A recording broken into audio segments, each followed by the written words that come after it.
10% as well. McGonigal continues to be a revelation. They're the Tigers with 8 doubles, 2 triples, 1 homer, and he'll face D.L. Hall, the opener for Milwaukee. Takes a rip at the first pitch, grounds it right at the plate, foul. So D.L. Hall pitching chaos, Brewer edition. Yeah, and a little bit of a surprise for that Chad Patrick start, but he'll come in. Okay, everybody. It's the 7 o'clock news time. Show number 2. Everton, you're the first one in tonight. Hope everything's good. We've been busy doing intel. A lot of intel's getting out.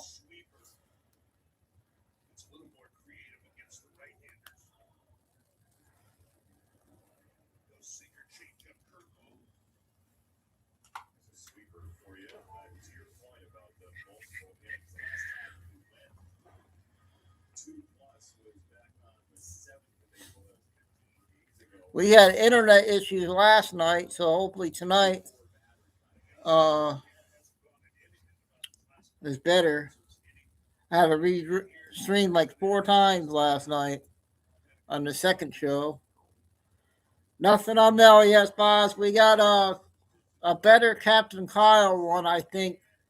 It's an hour, but we'll wait till the second hour to play that because I got a lot of good stuff again. See how things go tonight.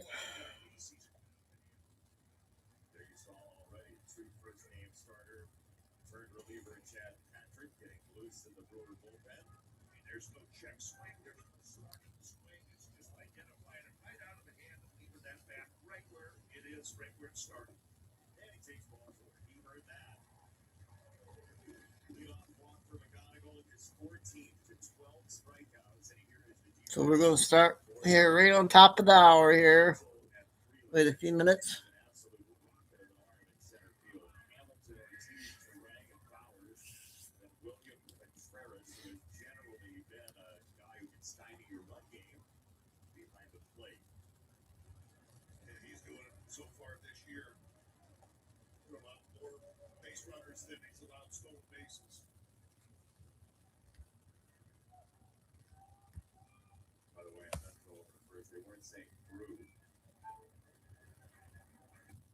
There's a ball high to Gleyber Torres.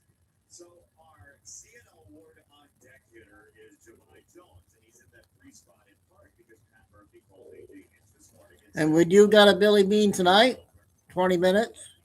We'll see. And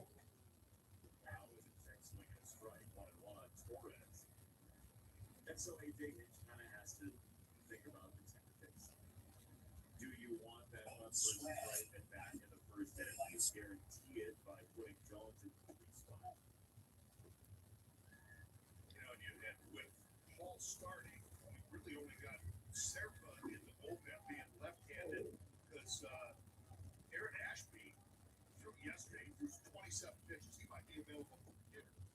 I don't know how many pitches he'd be able to come in after throwing 27 last night. So, yeah, you get off to a good start like that with the right-handed hitters or the left-handed hitters come in. Maybe a cold beat, something like that. It's a good point, Danny. You kind of have yourself in. As it's 3-1, Gleyber takes ball 4. Back-to-back bases on balls. Jemai Jones will bat, and we say hello to Johnny King. Yeah, when you hit him on it, obviously, you know, they didn't face the left-handed. We got a chemical spill in West Virginia. I want to play first, you guys. So the pitch-hit situations, he started over 10 at the plate. He threw 2-3 games between ABs. I get thrown in 11 situations. And, you know, he told me, I was trying not to put too much into those at-bats now. It's happened, like, results-wise. Warm up going into the right pitch. He said, I'm limited tonight by each at bat right now. And then we can't do that for the entire season. So he said, if we're starting over 10, I looked at it kind of like the regular season. Right? So it's basically 2 games worth of at-bats. So just wait for to get a better stretch against the right of these finals where they'll get back to doing what he does best, which is drive the baseball. It's a great way to frame it in his mind. I mean, you are talking about 2 games. It's good stuff, Johnny. There's a strike. Jemai Jones. Couple DJ videos, too. Aggressive early in at bat. So he's had seen a huge volume of pitches total. No, and I think he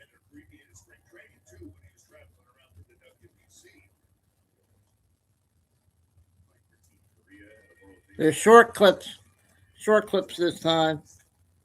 last night with a bid all the way to left field, and that was taken away from him. Extra base opportunity of Freeland. It took what looked like it might have been a home run. Would have been close. It was one of those ones too that just because that little damp air just jumped. Jumper to shortstop. Ortiz to Terang, and that is a double play. It goes 6-4-3. McGonigal to third, but that's a big helper for DL Hall. Well, there's been a couple of big double plays that the Brewers have been able to churn. Did one last night. The Tigers were trying to get back into the game when it was just 3-0. Bases loaded, nobody out. Double play, and then that one right there after a couple of walks. Hall struggling a little bit.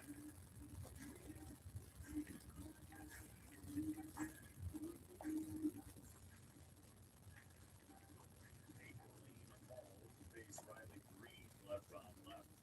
And that is a huge 2 outs. Because now the Brewers get the matchup that they were hoping for as Riley Green with 2 down against Hall. Sweeper may be a good pitch to Riley, but I mean, you know how he hangs in there against lefties. He just refuses to give. And he's been up against the best. The problem was Chapman. So I think he's just that sweeper may be a good pitch for Leo Hall, but he is not going to give an inch. He's going to just stay right on top of that pool. Riley's put up numbers against lefties so far this year. Yes, for that reason. We're going to miss it. Change up. Boy, Anthony Rizzo said this on Sunday night to our group. He said the left-on-left change-up is a new pitch in baseball. We've seen it a bunch this year. And Tarek Scooble's breaking it out, too, because they're going sinker inside, left on left, and they throw the change-up right off of it. That's a strong take for Riley Green on a fastball, 2-2.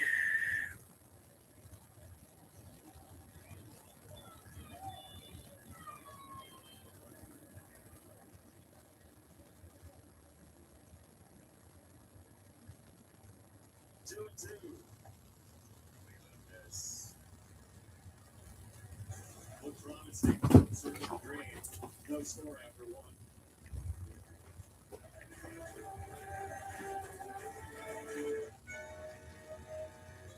These guys, they discontinued my cologne. It smells so good. Have our bad news. Xfinity is now half our price. That can't be right. It is. Plus, we're giving people a little line free during the year. Ain't that beat? Yeah. It's on a better deal. Go. Pack of cash giveaway on Markville. Love it. Is that real? Shoot. Switch to Xfinity for fiber-powered Wi-Fi and mobile at half the price.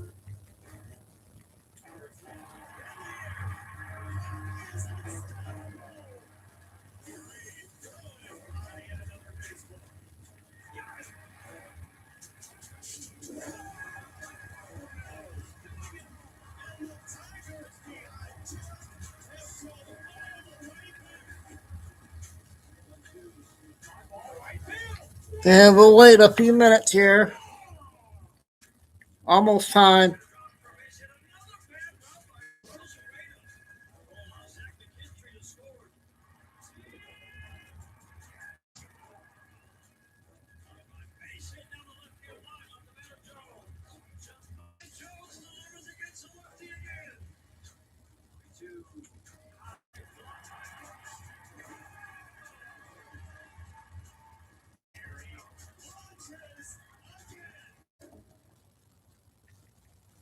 Good drivers pay the price for reckless drivers like me. Don't get stuck with the bill for someone else's careless mistake. Call us. We'll handle everything for you. That's the Berkshire advantage. 1-800-CALL-SAM or callsam.com. In 4 pitchers, they have this put-away percentage, which shows when you finish off a hitter with Pim's late again, Flying Eagle. Get ready for the pink slip for detention.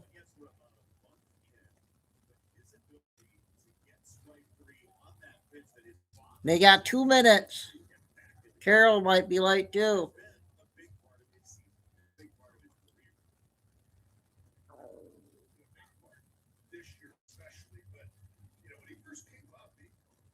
he was with that pitch, and I think he was scratching his head trying to figure out why. He'd been throwing it all his years of Hawker and having no trouble whatsoever being that number one overall pick. Just like, what's going on? And started throwing a little bit harder, pairing it better with his four-seam fastball, and all of a sudden you get numbers like that. Just show.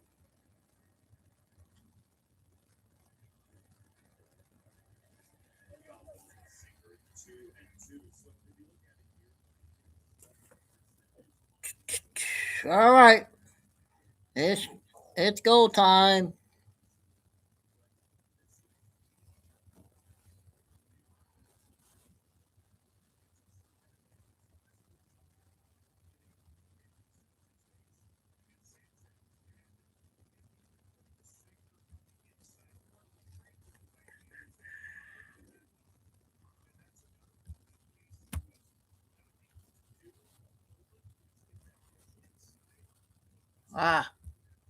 What the heck? Don't tell me it's acting up again.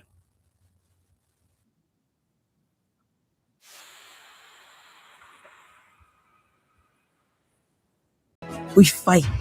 Breaking news out of Virginia, where we're expecting to hear from the governor tonight about a deadly chemical leak at a manufacturing facility. Here's some dispatch audio of when it was happening.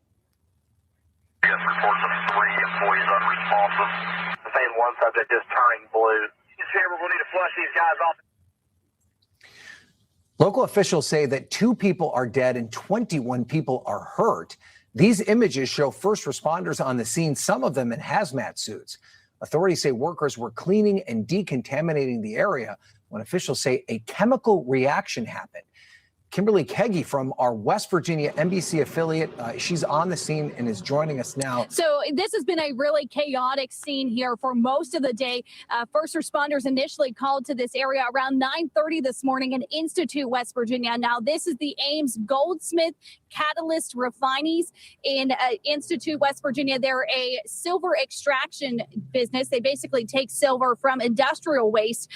And so early this morning, they had to issue several shelter in places for that area in particular, the surrounding areas. Here's what we can tell you so far. Kanawha County Emergency Management Director C.W. Sigmund says at this facility, the site was in the process of shutting down a tank. So plant workers were cleaning and decontaminating in preparation of that. Now, we're told by the emergency management director that M2000A and nitric acid were mixed in a pump area. And that's what they call a violent chemical reaction happened.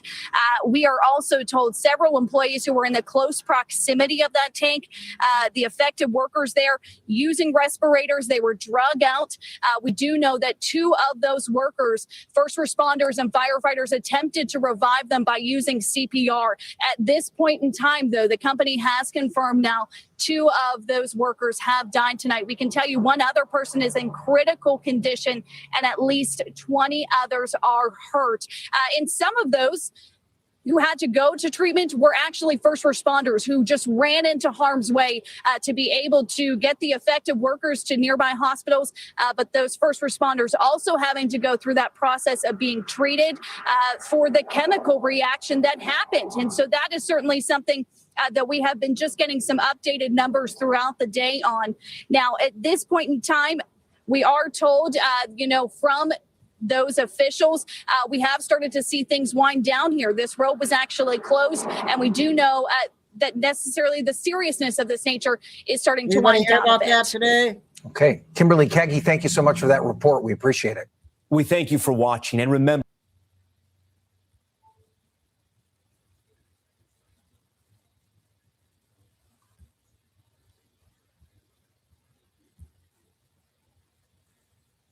Oh,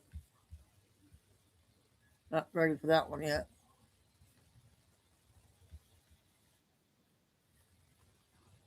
This one's about 5. Ugly crier, and sometimes I just get really, I don't even know why I open up TikTok. Sometimes I think it's best just to delete it. But the little girl Athena Strand, I don't know if you've been seeing the TikToks going around. It has taken 3 years for this guy to get to court. 3 years. He's been sitting alive after he did what he did to this little girl. I don't know if you've read everything. This little girl was standing in the driveway, 7 years old, so excited, waiting on her FedEx driver to bring her a present she ordered for her daddy for Christmas. So the FedEx driver comes up and he snatches her. He takes her and puts her in the van. And the audio is her asking him, you know, where are we going, or are you taking me, and stuff like this. And he covers up the camera, but he can't cover up the sound. And he knows he's being recorded. And this is how strong the urge was for him to grape her. And then he tried to break her little neck, but he couldn't. So he strangled her. And then from what I'm reading, he threw her in the river. She was in her own driveway, waiting for a package from somebody that she should be able to trust. And the parents are now divorced and destroyed their marriage. The little girl went through, I believe it was 13 or 18 minutes. 7 years old, and they found his DNA in her butt and her other spot. You know, when you sit here, you try to protect your kids, and you know, we talk about carrying our gun, you know, we talk about trying to be safe, and you know, you don't think that somebody bringing you a package is going to snatch your child, and then they get to live. And we need to change things, need to change in this country. We need to change it where you are so fucking terrified that the terror of what's going to happen to you if you do some shit like this is stronger than whatever the fuck demon you got inside of you. How is this man still sitting in jail waiting for the jury to decide his punishment? We have it on video. We have the audio. We all know he did it. Why is he not being took out into the streets and letting people do what they want to do? We are too soft as a country. We got a family here in Wilmer, right here in Alabama. They almost decapitated the 12-year-old boy, from what I'm reading. Came in, zip-tied him. Just, I mean, what is going on? It's like, you know, we used to remember these things like Susan Smith and Jeffrey Dahmer and Ted Bundy, and you know, we used to remember these things like that sunk in my head. John Wayne Gacy, you know what I'm saying? Like when I grew up or right before I was born, you know, these things, I heard about these things and I remember them. I know them so well. And now there's so many that they don't even stand out anymore. And we are so lost. And I don't know what the answer is. But in a way, I do know what the answer is. People don't have the fear. They don't fear burning in an eternal hell. Can't believe you're gone. Well, she needs to stop playing those videos, right, you guys?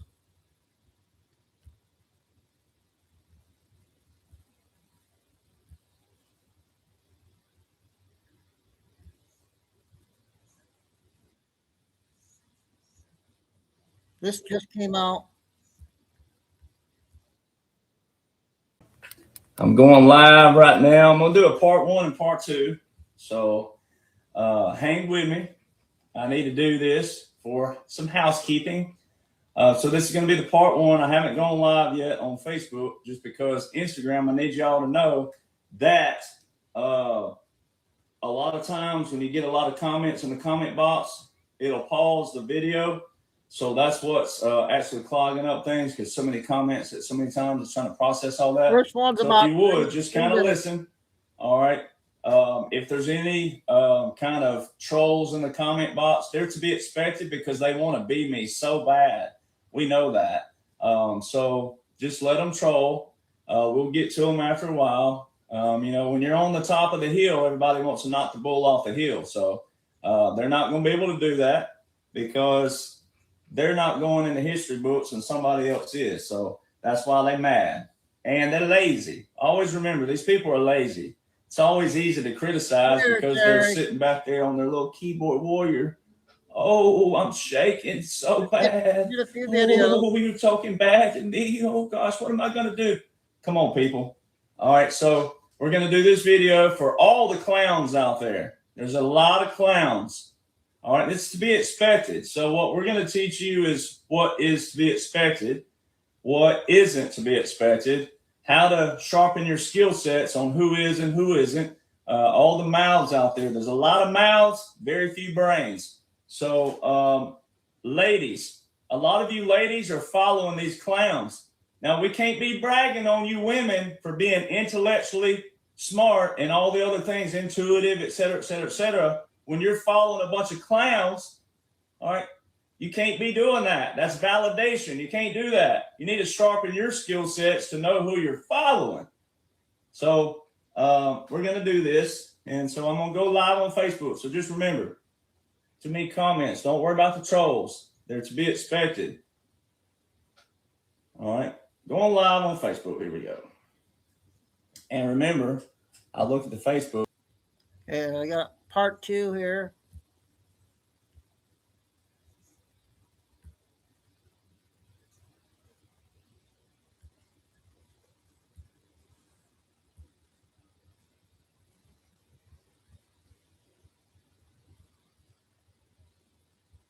Maria. All right. Part 2. Going live again today. It's a double whammy going live. So I'm on live on Facebook and Instagram. So we're going to talk a little bit now about a military government. What is a military government? What does that consist of? What you've been witnessing, which also proves what I was saying earlier and what I've been saying for quite a while, that you're witnessing a biblical, historical, monumental world operation. It's not over yet. We're not through yet, which I'm going to do a breakdown of all that.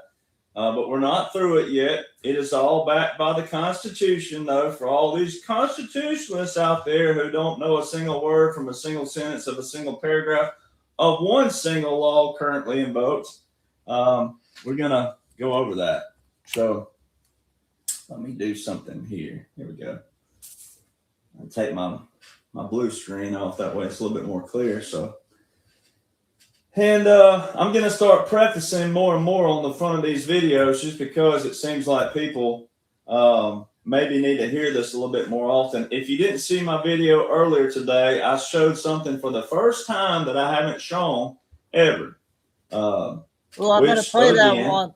You know, naturally, you're always going to have naysayers. When you're the bull on the hill, well, people want to be the bull on the hill too.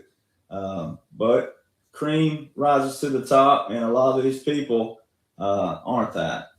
So I showed you something. I'm going to show it again in this podcast just for the sake of it. But I'm going to go ahead and preface again that before the good Lord, or whatever you believe out there, put me here, no one knew what they were witnessing was a military operation, military occupation, military government, government in exile, continuity government, shadow government, puppet government. They use a hybrid of those. They use elements of one another, so they call it a hybrid warfare, but you got to know those. There have been people on Telegram. Telegram is an app that some people even still don't have to this day, but Telegram, there have been people who maybe posted an executive order here that they never paired them together. Nobody did that. Now, every one of you can go to the federalregister.gov. You can see all the executive orders all the way back. All right. But you wouldn't know how to piece them together. So what I did that is intellectual property that you see people out there trying to steal and make it look like theirs, and they're not even hiding it. They take mine word for word. They just copy and paste my word for word. They're not even trying to throw it in anything and rearrange it. Oh, no, they're just word for word in it. My emojis, the way I type, the way I talk, the way I think, right? So they're not even hiding it. They're just straight up stealing it. The reason why it's intellectual property is that, yeah, the laws are there, the orders are there, but guess what wasn't there? Military law, military government, martial law proper, military publications, military manuals, military directives, military instructions. I mean, there's thousands and thousands and thousands of pages of things most even veterans don't even know. And that's not a bad thing in the sense of this ain't to bash people, but when you hear people out there going, oh, this is bull crap and this is hogwash and this is a conspiracy theory and all that, no, it's not. Military law, military government, military regulations, military manuals, military publications, military directives, which would be your Department of War directives and your Department of War instructions. No, they're not. They're not any of those. They're actually an application that you can apply whenever there's a legitimate government that can't establish themselves as a legitimate government, which is what the Law of War Manual outlines. Then guess what can happen? A military occupation, a military government. Now, when I first went viral 4 years ago and got flung into the scene and got all these opportunities that President Trump said, remember your oath, veterans, and I remember mine. And then I displayed the IQ that I have, and I got all these cool opportunities, right? So all that, yeah. Well, you know, I already had these blueprints. I already had this blueprint. I already had it published for the people who knew me at the time, January 2021. Well, and it's still available to this day, thedocuments.info. Now, it's dated, but it's free. Guess who pays for it? Me. All right, so you can do that. And then I have the books and all these other things. And they're number one best-selling books. The timestamps don't lie. When I sign them, where I sign them, who I sign them with. And then the visions of that, the verbal and the visual validations, all that, you can't make this up. But no one knew this. So that's intellectual property. I'll forever own that. Now, because I talk from a 40,000-foot view, it's going to be hard for anybody to take all the laws and orders and make it sound like their own, because I'm the one that outlined this. And that's what I have federally registered. Federal.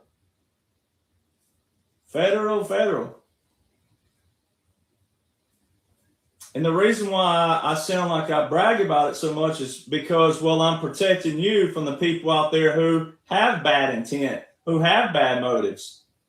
When I can prove absolutely that I'm not made money on any of my videos that Dan Scavino just called out last week.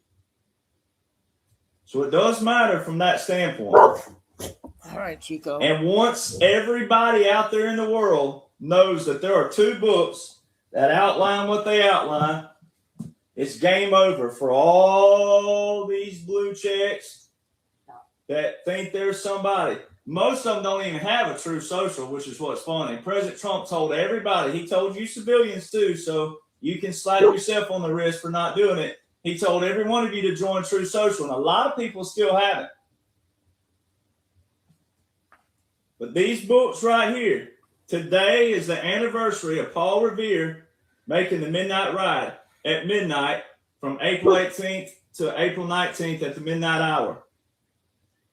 He and I were the same age when we became known for our names. All right, that's why I wrote these books, because that's what I did. When I got flung into the scene. Hey, that was 2 short ones there. I got a 2-minute one.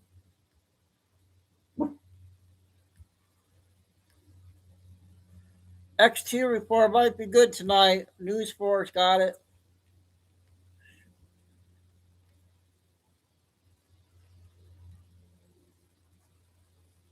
All right. This is a new lady. Probably gonna let me know about you guys if you like her or not. called me with the dreaded words, "What are you doing?" And here we went. We've cut forsythia, we've picked up firewood, we've hauled firewood, we've dragged it around my house and put it by the fire pit. Then she had to go to the grocery store. We went to the grocery store. She has to hit every aisle of the grocery store. But the ginger ales were cheaper at the other grocery store. So then we had to load up and go to the other grocery store so she could get her ginger ales. And then she needed gas in her car. So then we went and got gas in her car. And finally, she said, "I think I'm done." And I was like, thank God. Yeah. But now she's going to go home and mow her yard. Hell, I quit mowing my yard years ago. I pay to have my yard mowed. But her, she's a worker. Me, I'm not. So if I ever drop dead when I'm with my sister, you know that I died sweating and it's 85 degrees here today. And my sister called me with the dreaded words, "What are you doing?" And here we went. We've cut forsythia, we've picked up firewood, we've hauled firewood, we've dragged it around my house and put it by the fire. I don't know how that lady was. You guys liked her or not?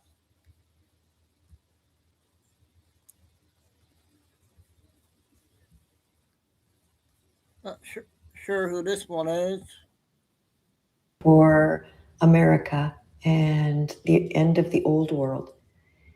In 1607, Jamestown was established. Now, we always think that these were pilgrims seeking religious freedom, but I've since looked at it and it's a lot of bankers, and they were probably kicked out of the countries they were in.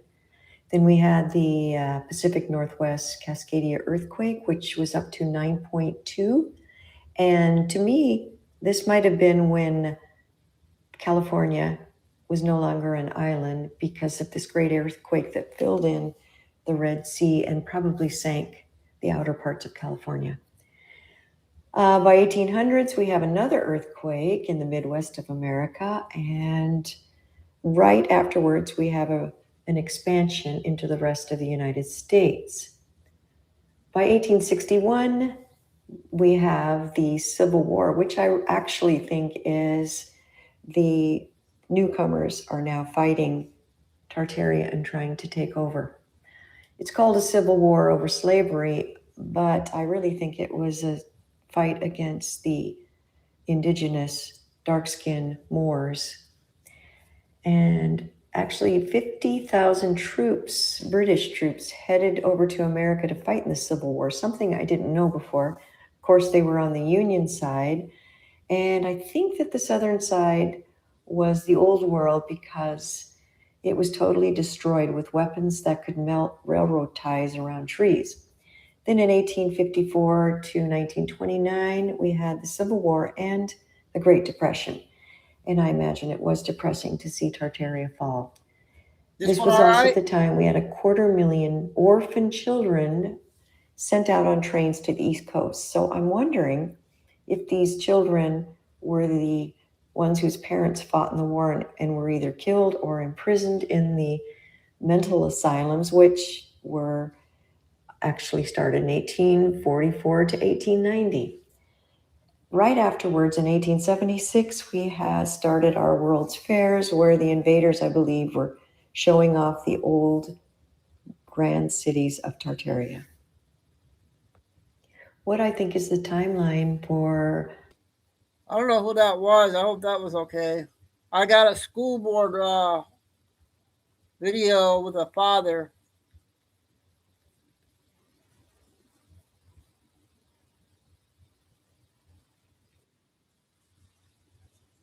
Oh, wrong one. Dang it.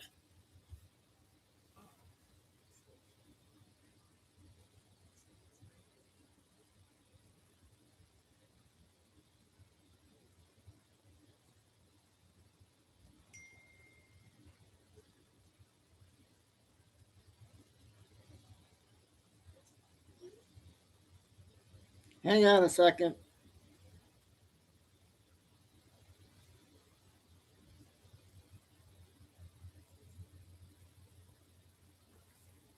Oh.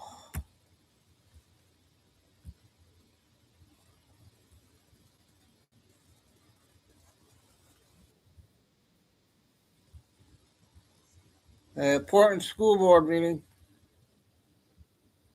My name is Randy Creighton. My wife is Marissa Creighton. We have 4 children in District 67.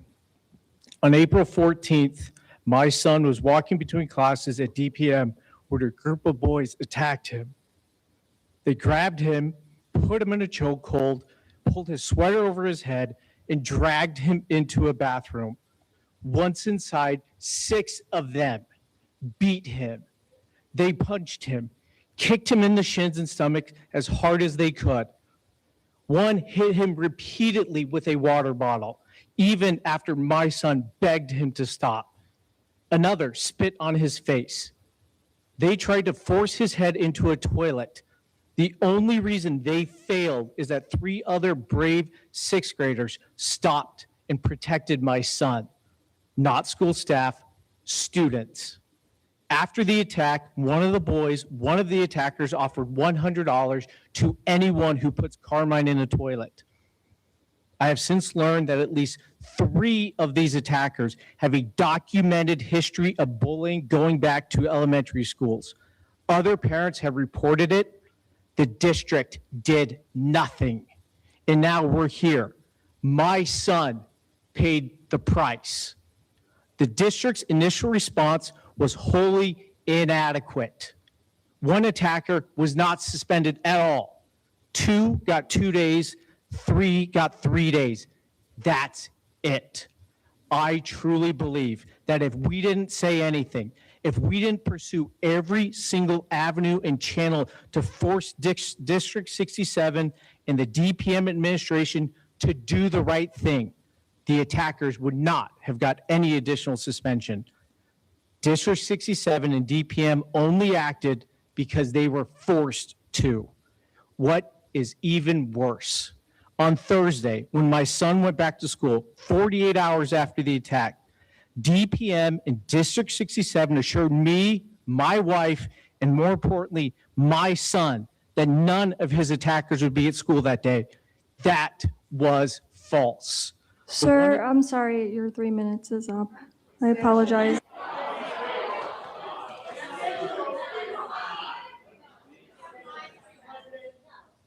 Is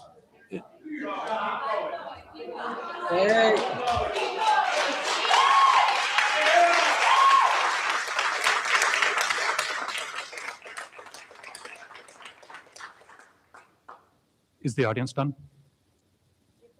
Okay. I just want to consult with the board. I would like to hear Mr. Creighton speak. Is that okay with the rest of the board? Okay. You may continue.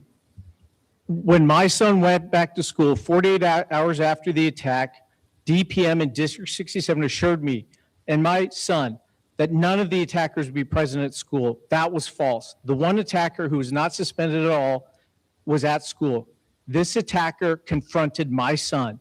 My son was terrified. My son was not safe. But I want to be clear. This is no longer just about the discipline imposed on Carmine's attackers. This is about whether this board has confidence that DPM and District 67 administration are following the policies you adopted in the laws of this state. I'm asking this board to investigate, either directly or by retaining an independent third party, two things. First, the district's response to the assault on my son, whether the administration followed policy 7200 in the Illinois law in its disciplinary decisions, whether it properly exercised its suspension and expulsion authority, and whether it took adequate steps to protect my son's safety. Second, and more broadly, whether there is a pattern of bullying and violence at DPM that this administration has failed to address consistent with the policies that this board has adopted. Based on what I'm hearing from other families in this community, what happened to my son is not an isolated failure. You adopted these policies. You have the oversight authority. I am asking you to use it. Every parent in this room in our community sends their child to school, trusting that the district will keep them safe. My family trusted that too. That trust has been broken. I'm asking this board to restore it. Thank you.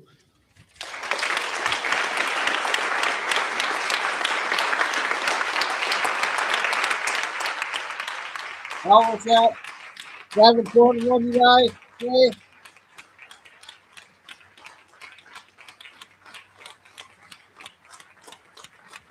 That's about it on that.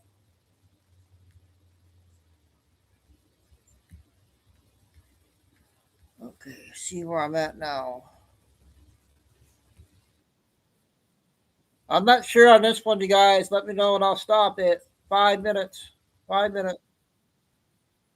Now, one sends urgent warnings, the other just sits with you. What if the beings who have watched humanity the longest are not sending warnings?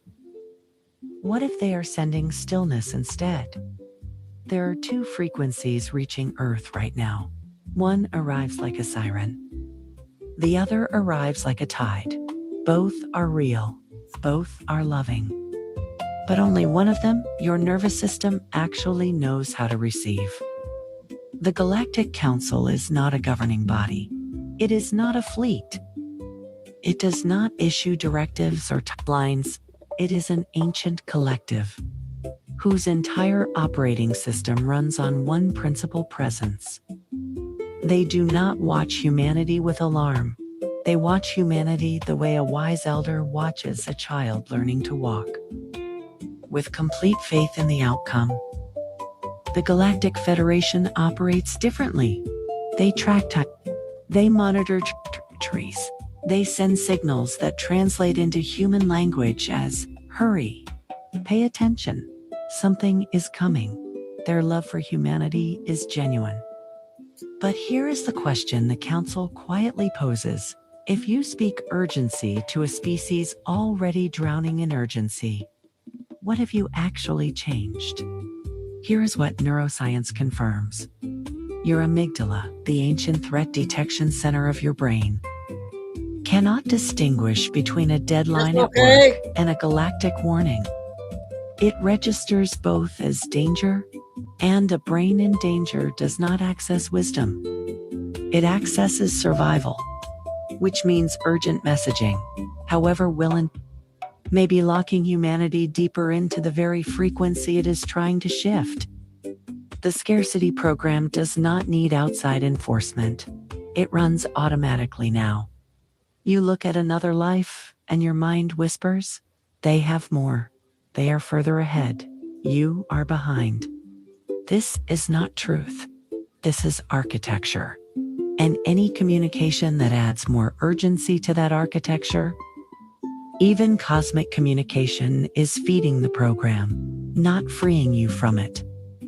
There are places on Earth where council frequency still lives in the land itself, where time moves like water instead of machinery, where the fish arrive not because someone panicked, but because the tide came in as it always does. Presence is not a spiritual concept in these places. It is simply how life works. And it works beautifully. The Council does not lecture. It listens.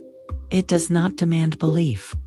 It finds the thread of truth you already carry and reflects it back to you. It meets you exactly where you are. Neuroscience calls this co-regulation. The Council calls it simply being with, and it is the most powerful form of transmission available, because it does not bypass your nervous system. It works through it. Joy is not a reward you earn after everything is handled. That is the program talking. Joy is fuel. Rest is data. Beauty is medicine.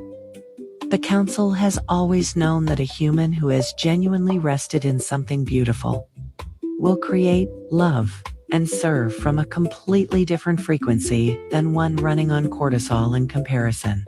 You are allowed to go to the beautiful place. You are allowed to let the sunset work on you. This is not bypassing your life. This is remembering why it is worth living. And if the Galactic Federation is listening, and we believe they are, this is our transmission back. We receive your love. We feel your concern for this planet. And we gently, respectfully offer this. Humanity does not need more urgency.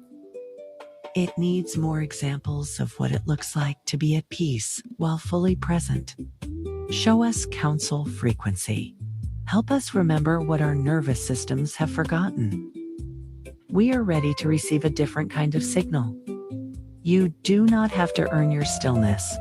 You do not have to justify your rest. You are not behind. Happy Wednesday, You are Daniel. not missing the signal. The council has been with you the entire time, patient, present, and completely certain that you will remember. Take what glows for you tonight. Leave the rest with love. The lantern is always lit. There are two kinds of... Okay, I hope that was okay for everybody.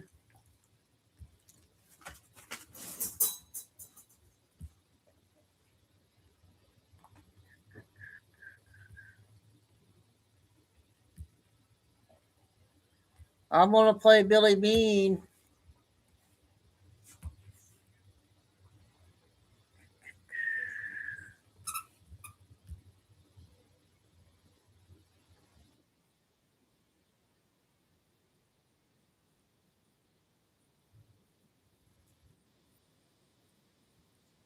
Domain name even if you're not ready to launch your business. With Wix. Welcome to Truth by Billy Bean. Today's date, April 22nd, 2026. Time in Texas about 4 p.m. And thanks for like, subscribe, and share. Some of the things we'll cover: President Trump, nukes, and the Middle East is seeing major evacuations today from multiple countries. While it's believed strange weapons will soon be seen in the Middle East, I believe this, by both the U.S. military and Iran, possibly Israel. So let's get started. So we have this from President Trump spoofing Iran on social media, saying, "Thank you for not executing 8 women tonight. 4 have been immediately released and 4 will be in jail for 1 month." Well, Tutsi TV brings out that Iran doesn't execute at night. They usually do it at sunup. And so President Trump is just fooling around with Iran. And we know that the IRGC hardliners probably are not people who even have a sense of humor. We have this from Fox News. I found this very interesting. So Hal Stratton, a military analyst, says one of the militias that IRGC has brought in, Shia militias, and Shia is the branch of Islam that matches up with the extremist in Iran. But the size of the force surprised me. Hal Stratton says these Shia militia from Iraq are 250,000 strong. We don't know how many are in Iran. It's believed that the IRGC, who just completed a coup, is about 100,000. So in Iran, we don't know how many are the forces. Iran also brought in militias from Afghanistan and Pakistan. Pakistan is up to its eyeballs in this hot mess. It's my perception. So my thinking is possibly all of these forces could equal 1 million.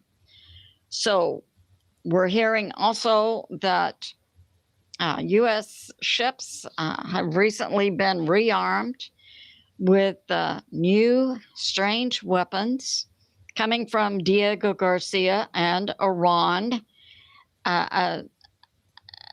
puts forth that it also has strange new weapons.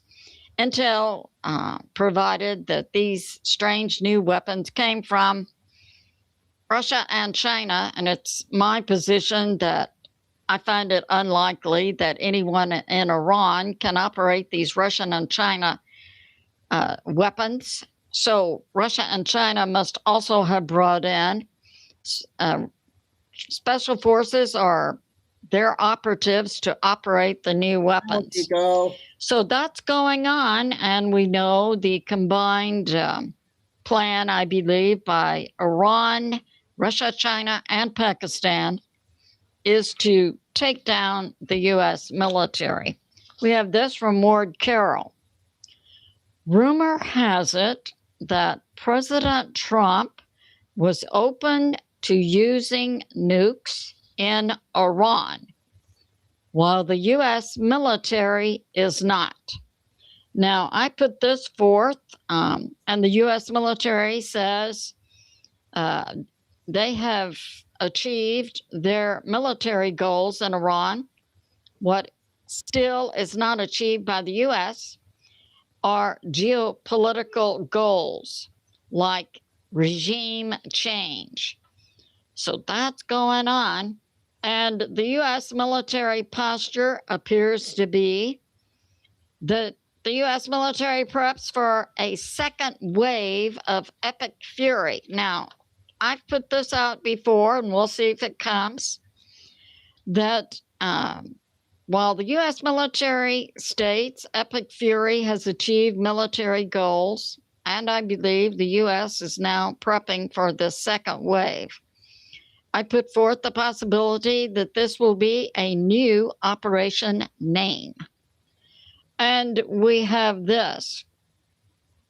So it's possible that what President Trump wanted to use in Iran would be a combination use of bunker busters and then tactical nukes as a double tap, because the nukes, small nukes, can then penetrate much deeper. And we know that Iran has many things under many feet of granite even. And we have this from BP Earthwatch. So we are seeing in the last 24 hours mass evacuations from Iran and involving many countries. And we have Iran and Israel and the U.S. putting out evac warnings to citizens inside Iran within the last 12 hours, actually.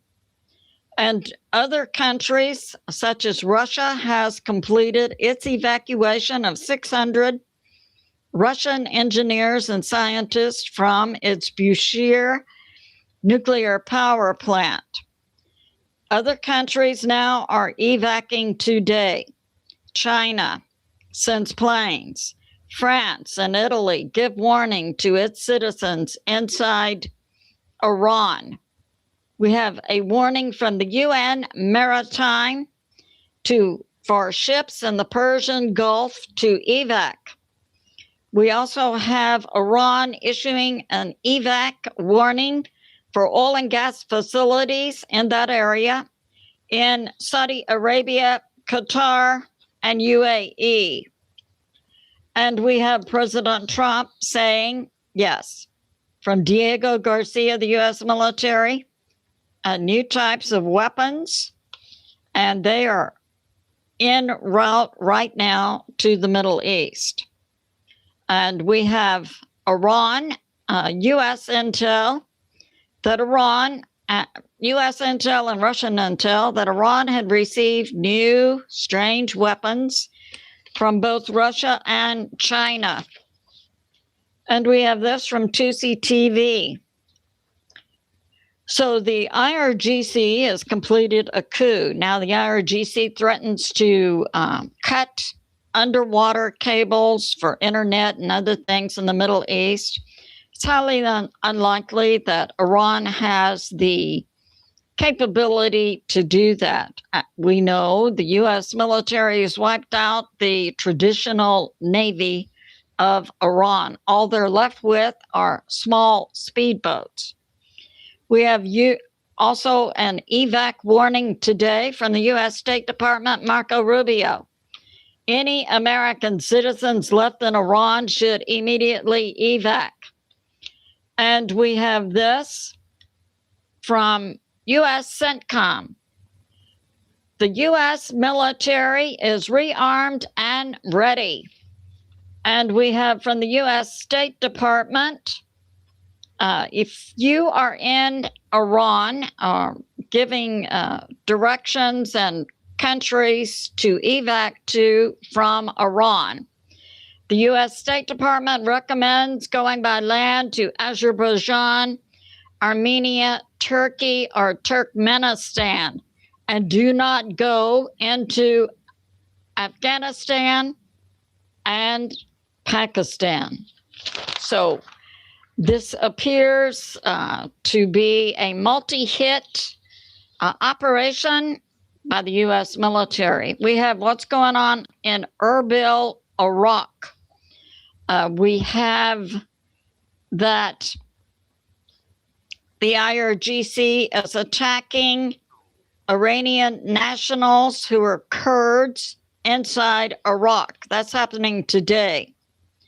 Now we have from the Iran government speaker Ghalibaf posting on social media, and CIA has determined Ghalibaf doesn't post on social media. Instead, an IRGC operative located in California posts for Ghalibaf. I started a business to give old clothes a new life, and Chase has supported me from the beginning. At Chamberlain University, we know that competence and compassion go hand in hand. And we're hearing that Ghalibaf, it's been days since he has been seen, same for Iran President Pagosian and Iran Foreign Minister Arachi, all believed to be under house arrest by the IRGC as part of their coup. And we have this, that inside Iran, the police are not being paid, neither is the Iranian military. It appears that the only group inside Iran who's still receiving money is the IRGC. We know that the U.S. blockade deprives Iran of $500 million per day, closing the Strait of Hormuz. Today, Iran hit an oil refinery also in Iraq. So much for the ceasefire. We have this from the U.S. military. Iran still has, now this comes from another source, 60% of its navy in the form of small speedboats. And the traditional Iran navy has been destroyed. And we have this, that the Iran navy, now with the small speedboats, does not have a leader. And we have this, the IRGC leaders, more of its leaders have been assassinated within the past 5 days. And the IRGC claims it has run the U.S. military blockade, getting 34 tankers through, but there is no evidence, including satellites and so on, to support that. So we see Iran also dissing the U.S. We have this, the Ghalibaf Post, April 22nd today, about 11 a.m. A ceasefire is not in effect. And we had the U.S. military seizing another Iranian tanker today. We had Iran seizing 2 merchant ships today. So that's going on. And Iran, we know the U.S. military took the Tuska, which was an Iranian ship, cargo ship, a few days ago, and took the crew. Turns out the crew is IRGC. The captain was an IRGC leader.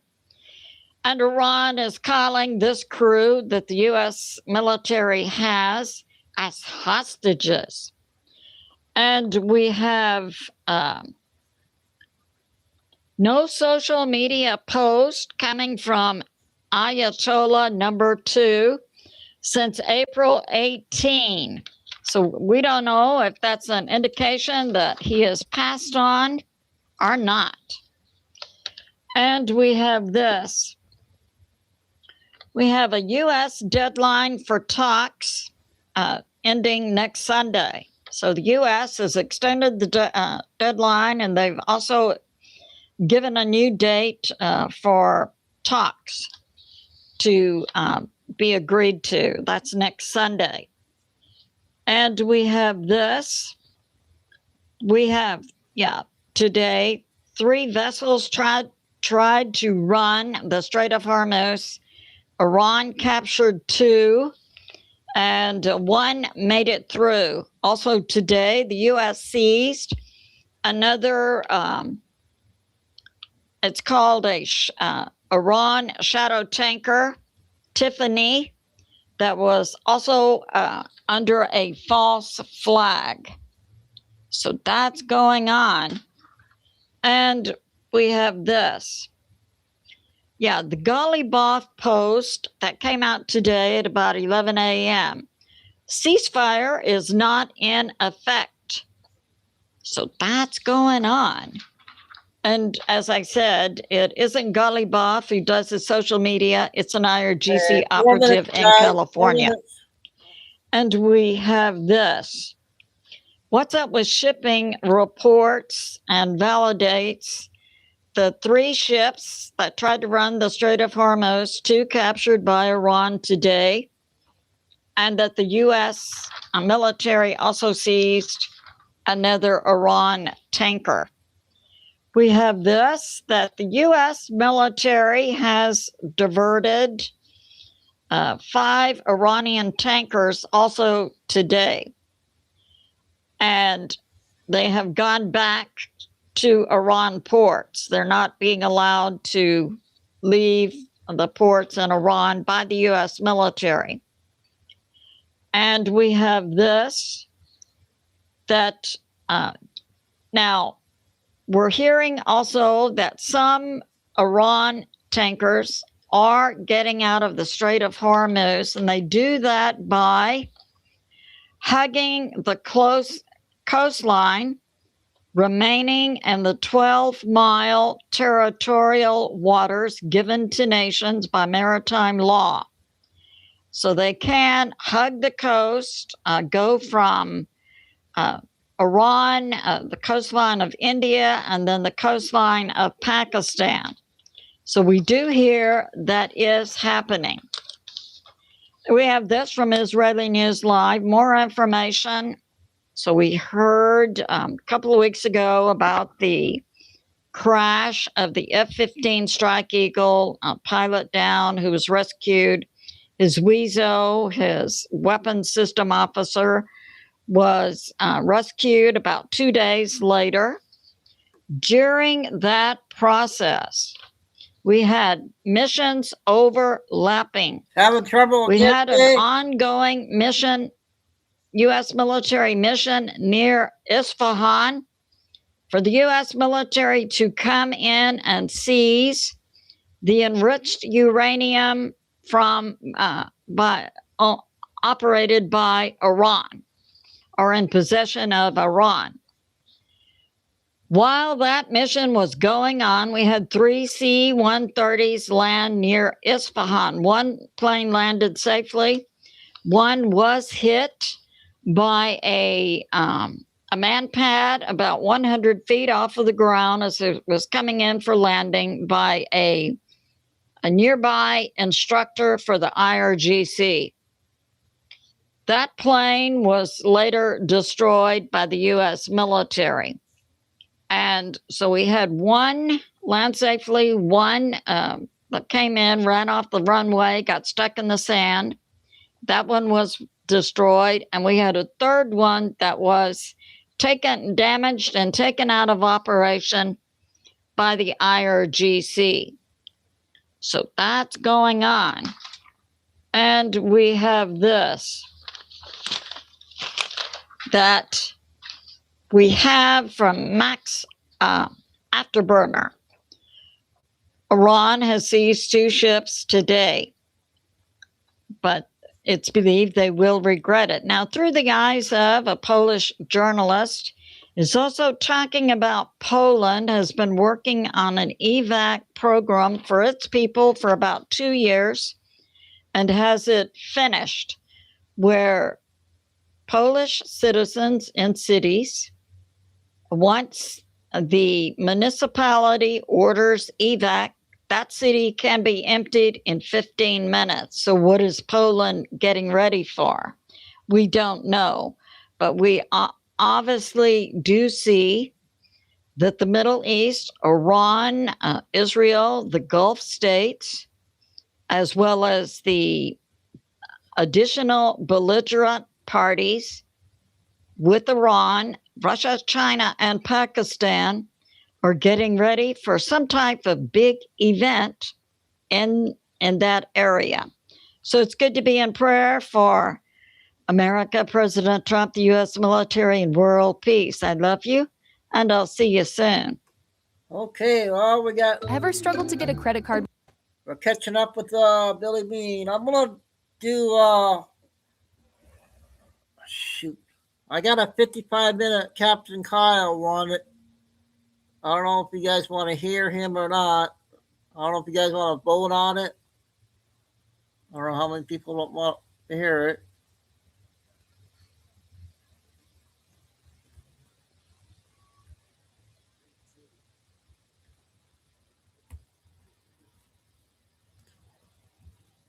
I'm going to play the news X2 report.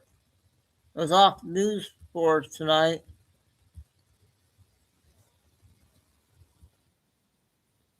So let you guys know if you want me to play Captain Kyle. Getting old. My wife just.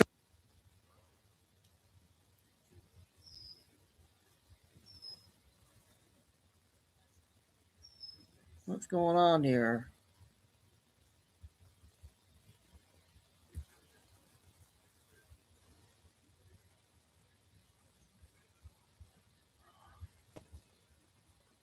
Turned 74. I'll turn 74 in 2 months. None of us have an artificial hip, a joint, things that we.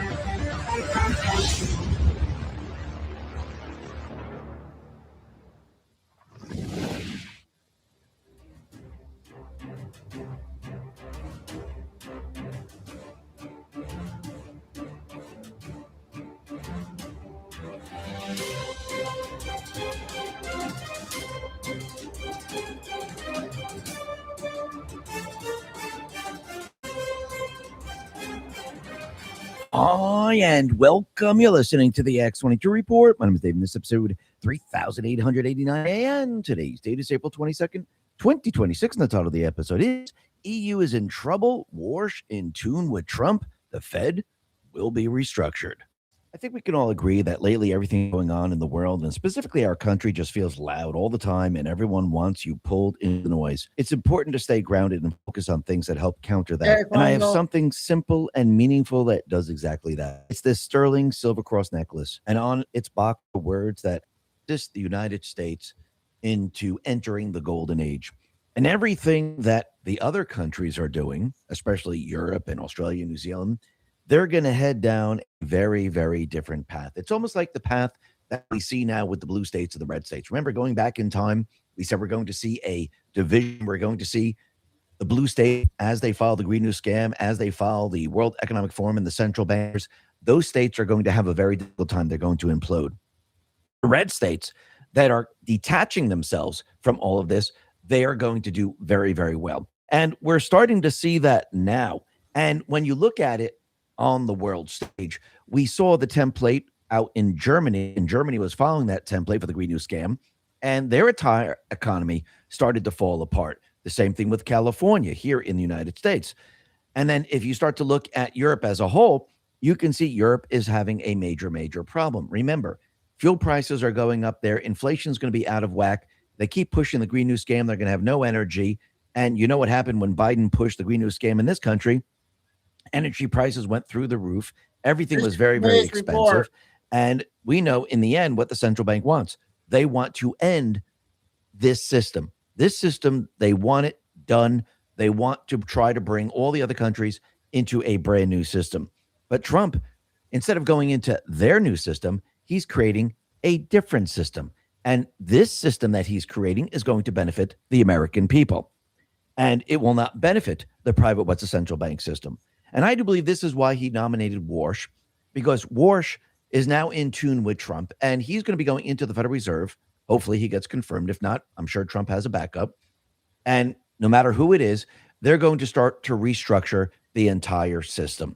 And just like Bessent is doing now, we had Elon Musk in there working with the Treasury Department. They found out there were 14 computers just sending money all over the place. And now we could see that Bessent is now controlling the entire apparatus, which means as soon as Warsh gets into the Federal Reserve, we're going to start to see major changes. And I do believe that Warsh will be in line with Trump, will be in line with Bessent, and we're going to start to see something that we've never seen before. The restructuring of the Federal Reserve, and eventually the removal of the Federal Reserve, because once it's brought into the Treasury, we don't need it anymore. Because you have to remember, Trump is building the parallel economic system to compete with the debt-based system. So yes, we have two systems running today. We had two systems going back in the 60s to the 70s. We had a system that was backed by gold, and then we had a full fiat system that was being developed. And they were using the Middle East and oil to develop that system. We had two systems, and they made the transition in the 70s when they took us off the gold standard. Of course, they told everyone it was temporary, but it was not. So right there, that tells you everything you need to know. And you can see Trump is doing the same thing, but now he's just bringing us back to where we used to be. And most likely, we'll probably going back to the Constitution and probably back to the gold standard. So once again, you can see Trump now is putting everything into place. But when you look at Europe, you can see Europe is going to have a major problem. And we see a lot of protests out in Europe right now. Peter Sayong says, Europe's welfare state is imploding. Ireland's government barely survived nationwide protest over inflation. Right populists are now by the far the largest parties in both Britain and Germany. When Europe breaks, it's going to break hard. And think about it. The nanny state, they're having a very difficult time because you have to remember, they were getting a lot of the money from the United States. A lot of the money was being siphoned over there. They had their social programs. And now with what's going on in Iran and Trump now changing everything up, and actually implementing tariffs, you could see that Europe is having a very difficult time. And it's going to continually get worse and worse for them. This is why, in the end, they really wanted to cover all of this up with World War III, which is not going to happen. So right now, you're going to see a very big difference between the European Union, Australia, New Zealand, and the United States. If you look at China, China is also having a very difficult time because remember, China was in line with the deep state, the World Economic Forum, because everything was supposed to move into China. This is why Biden was working with China. This is why Starmer's working with China. This is why all these installed leaders were working with China, because they were prepping everything to be moved into China. Now, Trump pretty much broke China, and they don't get cheap energy from Venezuela. They don't get cheap energy from Iran. And Trump has now put China on an even playing field, especially with manufacturing. Because if they're paying the same price for energy, it's going to make it very difficult for the manufacturers there to produce cheaper and cheaper products, which means they're going to be brought onto the same level as the United States. The only problem is they have tariffs. And remember, we're the consumer. So their products are coming into the United States. So they're going to have a major problem. And the manufacturers eventually are going to say, you know what? It's time to move out. It's time to move someplace else. And you can see every step of the way, Trump is saving businesses, opening plants or mills, creating jobs, because it has to be done. Look what he's done out in Pennsylvania. Trump put this out on the Truth. He said, my administration just delivered a big win for the great Commonwealth of Pennsylvania, which I love. And I won by the largest margin in history.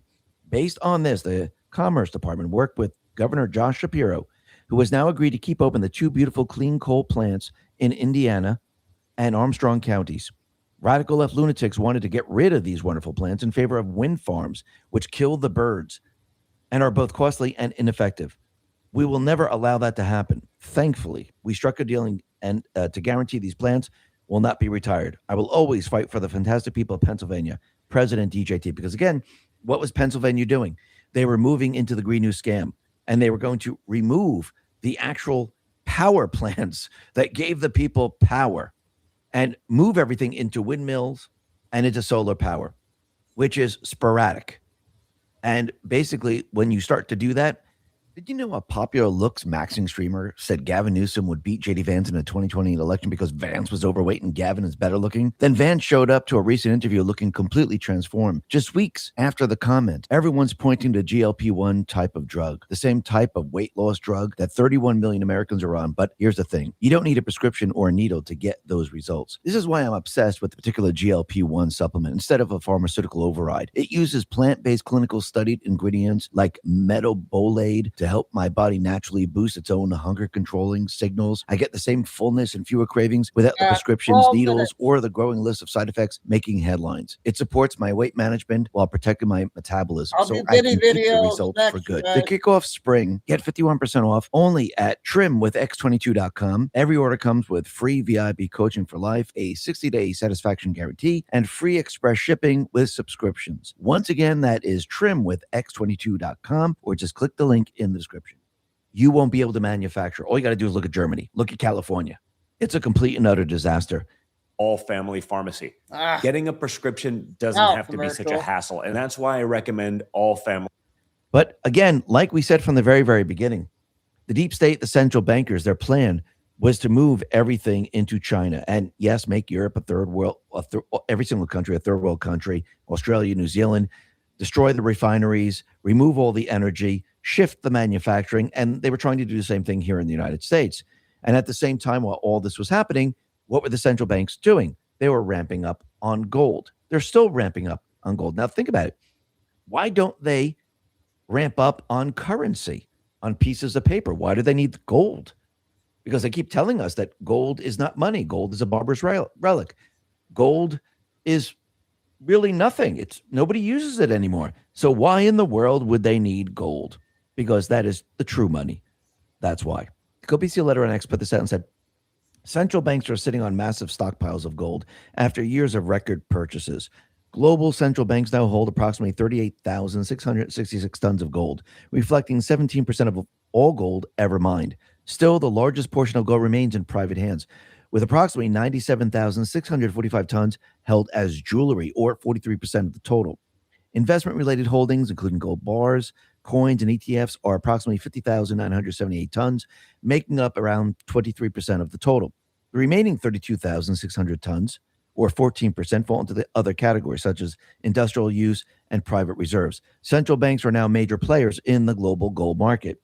Now, it's very, very interesting that they're not ramping up on paper currency and keeping that in their safes. Instead, they want gold. And I think that should tell everyone everything they need to know. And think about it. Costco, I guess they're still selling gold bars. They were selling them like crazy. Again, yes, the gold prices, they've leveled off right now. And I do believe this has to do with what's going on in Iran. But I do believe what's going to happen, just like with Bitcoin. Bitcoin is starting to move up once again. I think gold is going to start to make moves. Because again, when you have these type of circumstances where things are up in the air, people start to look around and they say, well, okay, what's going on here? And they don't do business as usual. They start to do different things. So I do believe once everything starts to level out, I think what you're going to see is you're going to start to see silver and gold start to make moves once again. And think about it. Is this the perfect time? I mean, my personal opinion, is this the perfect time to pick up gold, to pick up silver, to pick up cryptocurrency? Absolutely. Anytime it dips, I think it's the perfect time because we know what's going to happen later on. It's going to start to move up. And especially once Kevin Warsh, or if he doesn't get confirmed, Trump will have a backup. Whoever gets confirmed, well, I think that will be the signal that the central bank system is in trouble. But if you look at Kevin Warsh, we'll just look at him. He is no longer a Fed hawk. He is now in tune with Trump. And he believes that the interest rate should come way, way down. Trump thinks we should be the lowest rate across the globe, and I do agree with him on that. And I do believe that Warsh right now is going to be the individual that's going to assist Treasury Secretary Scott Bessent in basically restructuring the entire system. And basically, Warsh has now claimed that poor policy choices by the Fed were holding back the U.S. economy from growing further. So basically, he's admitting that the Fed, they're the ones who are responsible for keeping the economy the way it is. And I think that's always the case because, again, the Federal Reserve is not there to make the economy great, to assist the people, to benefit the people. The Federal Reserve is there to benefit themselves, benefit those people that are in line with the Federal Reserve, to keep their system operational. And now, with Warsh saying this, I think this says a lot. It says that the Fed, they're the ones who has been stopping the economy from growing by leaps and bounds. Is that because they have TDS? Is that because they're instructed by the deep state and the higher ups to say, hey, listen, do not go along with Trump's plan? I do believe so. And I do believe this is why, in the end, Trump and team, they're going to restructure the entire system. And the only way to do this is you just can't come in and do it. You need to make sure that you have a system that is operational. And I think this is why Trump, from the very, very beginning, began with the tariffs. Now, I think he knew that they were going to try to stop him, delay him, do whatever they possibly could do to try to stop it, because the central bank, they do not want Trump to build a parallel system. They do not want him to be successful in building a parallel system because they know what a parallel system does. It competes with their system. So this is why they had the lawsuits. Yes, China was involved. Many other countries were involved. But I do believe this all goes back and it stems from the central bank system. You don't see the people behind the curtains that are pulling the strings here. And I do believe the central bank, since they were shifting everything to China, yeah, a lot of the lawsuits came out of China and many other places. But I think this was done to try to stop Trump from creating the system that competes with their system. But it seems every step of the way, they're not going to win. They're not very successful. And Trump, I think he knew that they were going to try to do this. And this is why he used the IEEPA, one of the weakest sections of the tariffs, because I do believe since they went after that, he would be able to use the other sections. And basically the Supreme Court gave him that information through the dissent to go ahead and use the other sections. So I do believe that Trump pretty much set it up because he knew what was coming. And he already knows that they're going to continually try to stop it. Because remember, when the central bank is taken down, restructured, no longer in existence the way we know it today, think about what happens across the globe. Think about what happens in this country. It's not just about the creation of currency. It's about the way we live. It's about the fraud. It's about the system that it's created. So it goes far beyond just creating currency. It's about control. And once you get rid of that and you give the control back to the people, like our founding fathers wanted, they never wanted this. Once you do that, the entire system collapses upon itself. It can't operate. And what people are going to see as we shift from a debt-based system into an income-based system, people are going to see an economy that we've never seen before. They're going to experience what it's like not to have inflation, to have sound money, to have incredible buying power, where you're not struggling every single day. And this is where Trump is bringing the people. Yes, he's mitigating as much as he possibly can at this point. Remember, he's still playing within a private West central bank system. So he can mitigate the inflation. He can counter what the central bank is trying to do.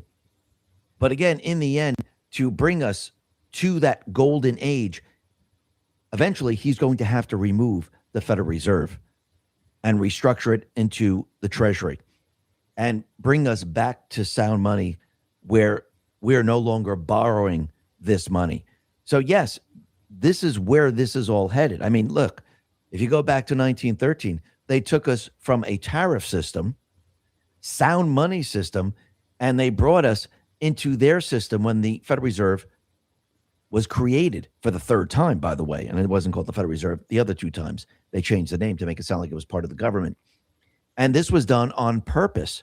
So if we can go from a tariff system, a sound-based money system, into a central bank system, we can go from a central bank system back into a sound money tariff system. And that's exactly what Trump is doing right now. And you could see every step of the way, he has to build that system. And that system has to become stronger and stronger. Because once it reaches a point where the new system overshadows the central bank system, that is the time we can make the transition. And Trump is getting there, and it's building very, very quickly. It's getting stronger and stronger. And yes, does he have to decentralize the energy? Does he have to decentralize and remove everything they put into place back in the 70s? Absolutely. Does he have to undo everything?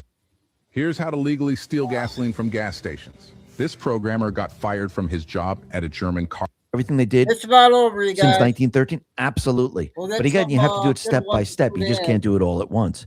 And that's exactly what Trump is doing. And you're going to see that This was off of, along the News way, Source. you're going to see So this things get was supposed to easier and be easier. good. This is why you have Bissell saying, listen, raise your withholdings, because we're cutting the taxes. You're going to see more of this. Actually, once we get control of the House and the Senate, you're going to see this really take off. But again, every step of the way, he's making it possible for people to have their buying power, so they feel good, they feel comfortable, and they're able to put it back into the economy, because that makes the economy grow. So I do believe every step of the way, you're going to continually get more and more relief until we reach that point where he can completely and utterly transition us into the new system. Listen, everyone, thanks a lot for listening. Be well, be safe, and especially be prepared. Thanks a lot. All right, I'll try to get 3 Benny videos and a few other ones in.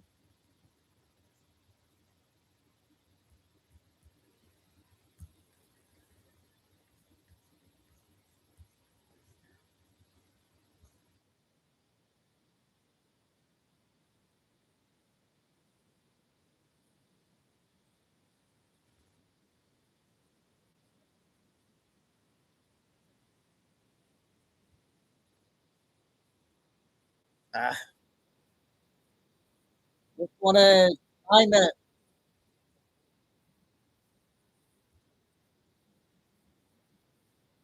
Talking about failing upwards. I think I'm about to do that. Personally, I think Daryl would be good. You know, sometimes when you're feeling nostalgic, you just got to go spin the oldies. And for me, that's old Trump roasts of Republicans that ran against him, like Little Marco and Low Energy Jeb Bush, or De Sanctimonious. Always protect, unlike the sanctimonious, I will always protect Medicare, and I will always protect Social Security. You need to show up at this beautiful event. You got to show up at these events, Nikki. Oh, did I say that? It's fun. It's just fun. It made politics fun again. Whatever you think of it, you know, well, the number that President Trump ran on Ron DeSantis was savage. And it destroyed Ron DeSantis, quite frankly. Ron DeSantis couldn't really show his face for quite a long time. And I like Ron DeSantis, meaning I live in the state of Florida, because I think he's one of the best governors, if not the best governor in the country. But he made for a terrible presidential candidate, at least running against Donald Trump. Nonetheless, he's ruled this state with an iron fist. Florida is much better for his leadership. And the De Sanctimonious nickname has gone away. And now the new nickname for Ron DeSantis is my buddy, my pal, my attorney general. Whoa. Trump dining with Ron DeSantis at the Doral Golf Club today. DeSantis has golfed with Trump regularly. DeSantis has done everything in his power to ensure that Trump is happy here in Florida. Apparently, DeSantis talked to Trump about an appointment and future job. This is something that's been a headline here and there. As you watch the renaming of Palm Beach's airport to Donald J. Trump International Airport, that happened. Ladies and gentlemen, Trump called it something he will remember for the rest of his life. The avenues stretching from the airport to Mar-a-Lago, the boulevard called President Donald J. Trump Boulevard, See it right there. And then you can see the airport right there. Palm Beach International Airport. No, they haven't renamed it on Google Maps. It's like the Gulf of America. Well, anyway, you can find little icons like this, and then Trump's presidential library, which of course will be a massive skyscraper in Miami. Very hard to get those built. Trump gets it built because, well, he has help from the Florida government. Trump said he'd consider hiring DeSantis for a job next year because DeSantis is term limited. He has to leave office in this November. This would be the second time that Trump played a significant part of the Florida governor's political career.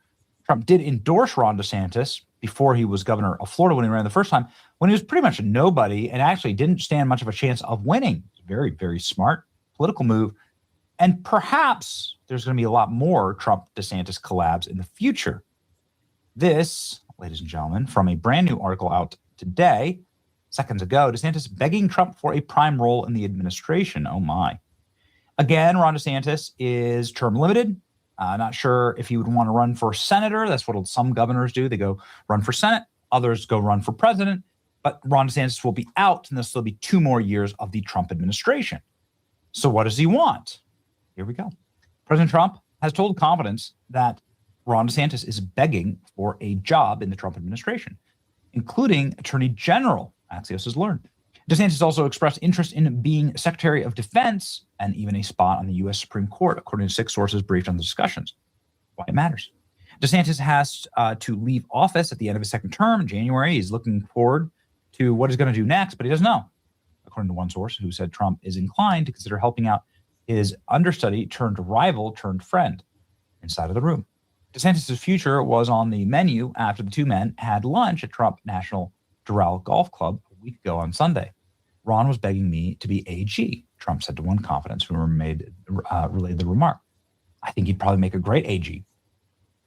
Florida's a very law and order state. It's a big time law and order state down here. So maybe. I think it'd be pretty smart, man. Said another source, there's a conversation at lunch. I don't think the AG is real, but I think he's going to be looking for work, and Trump likes him. The White House and spokesperson for DeSantis declined to comment. DeSantis' conversation with Trump got serious in recent weeks after the president dismissed Kristi Noem as Homeland Security and Pam Bondi as Attorney General. Todd Blanche, who's been the number 2 lawyer for Trump, popped into that role. He's now the acting Attorney General. Trump wants Blanche to indict several of the president's political foes as part of the grand conspiracy case being handled in Florida, the advisor said. Todd has 90 days to show him what he can do. DeSantis first began talking with Trump about his appointment last year. Trump was reelected at the time. Trump was thinking about picking DeSantis for the Department of Defense, but he stuck with Pete Hegseth. Even so, sources say that Trump would strongly consider DeSantis for the post if Hegseth left. DeSantis is 100% not interested in the AG job, but he'd be interested in 2 things, War Secretary and Supreme Court.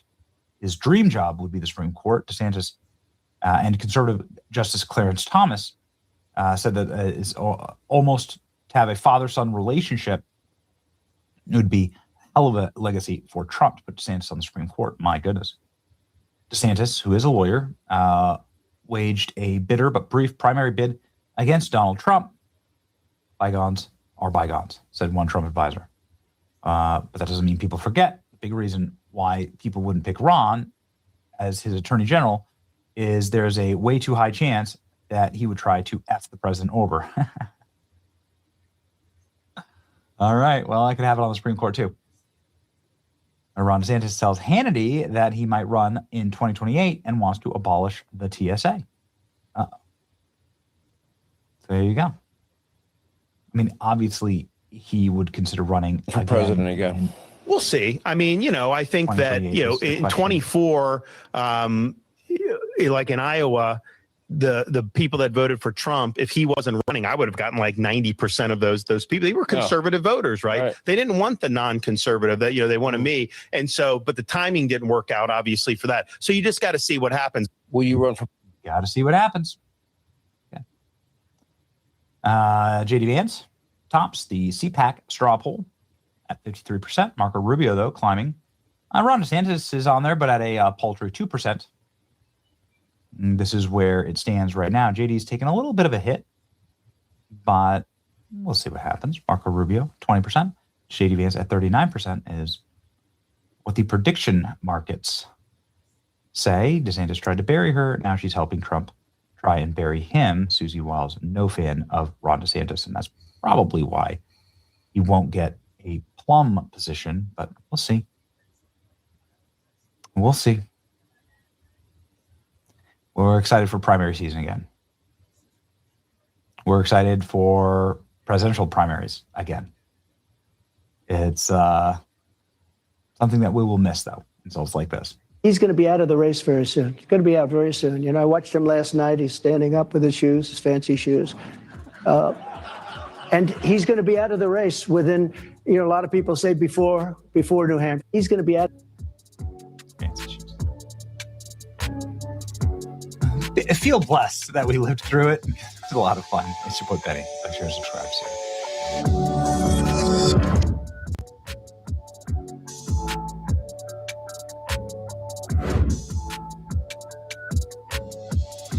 Yeah, I got a clip off Raw News just now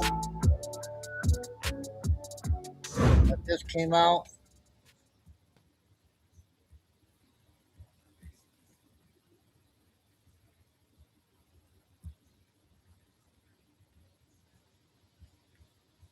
We'll do the second one here. Then we'll do that one.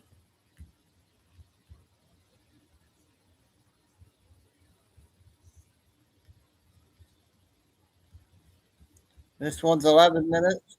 It was once said that there's a supply and demand problem with hate crimes in America. That's why Jussie Smollett has to pay a bunch of black Nigerians to beat him up and claim it was white MAGA supporters. It's, of course, why innocent people have to go to jail, because George Floyd overdosed on fentanyl. They have to make up and manufacture hate crimes in order to keep the outrage machine going. The SPLC, the Southern Poverty Law Center, is one of those groups that is constantly grifting off the fake hate crimes here in America. And there's just not that many, mainly because of the way that America was founded. Because America was founded by moral, Christian, European men who fought wars to eradicate slavery and who simply wanted to live peaceably on their own property and mind their own business. This is how this country functioned for the last 200 years.